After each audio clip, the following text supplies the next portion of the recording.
In this video, I'll talk about facts matter. What is more frightening than any particular ideology, policy, is the widespread habit of disregarding facts. What price controls, subsidies, or other substitutes for price allocation do is reduce the incentives for self-rationing, and this is a fact. It is amazing how many people still fall for the argument that life is unfair. The answer to it is to turn more money and power to politicians. Since life has always been unfair for thousands of years and in all countries around the world, what does this lead to? History is what happened. It's a fact, not what you wish had happened or what theory says should have happened. The tests we give are unfair. Life is unfair. Life does not ask what you want. It presents us with options. All of this is a fact. Economics is just one way of trying to make the most of those options. On closer scrutiny, we realize that most of today's problem is a result of yesterday's solutions. What anyone might prefer is to believe that at any given place or time has nothing to do with what the hard facts are.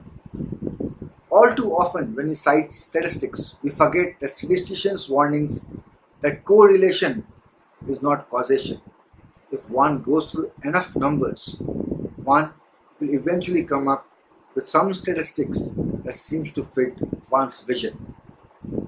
These are aha statistics. Other statistics which support the opposite conclusions bring no aha. They are more likely to be ignored and forgotten. A careful definition of the words would destroy half the agenda of socialists, and another half would be destroyed by what it has achieved. The whole vision will fail virtually every empirical test that is there in all across the world. But this does not make them look at facts. Anyone who studies history or ideas should notice that more often they have denigrated and demonized facts and relied on emotions and goodness. Think of it. When people are presented with the alternatives of hating themselves for their own failure or hating others for their success, they seldom choose to hate themselves. When someone tries to lay a guilt trip on you for being successful, remember that your guilt is some politician's license to take what you worked for and give it to someone else who is more likely to vote them. And they play Santa Claus with their money. When you are your own worst enemy, someone who tells you that there are other people and they cause your problems, they are not your friends. When you consider what an enormous windfall it is to be born in India, a country with such good culture. Whenever you get enough people with the same conformity, we will bring in a collective conformity. When a majority of people become like sheep, who will tolerate intolerance? Rather than making a fuss, there is no limit to where the group can go. We cannot expect the third parties to make decisions for us that is good for us. It's pretty simple.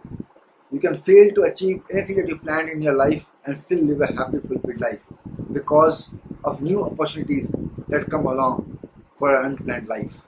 But these opportunities will be missed if you stick on a preconceived blueprint. Changing ourselves is much more reasonable than trying to change other people. And the way to change yourself is to rely on facts. A fact is the only mechanism that has worked is mutual cooperation and the free markets. Competition has done a more effective job than any government at protecting consumers. We should more realize and work on leveraging facts than opinions. Thank you for watching this. Next, I'll talk a bit on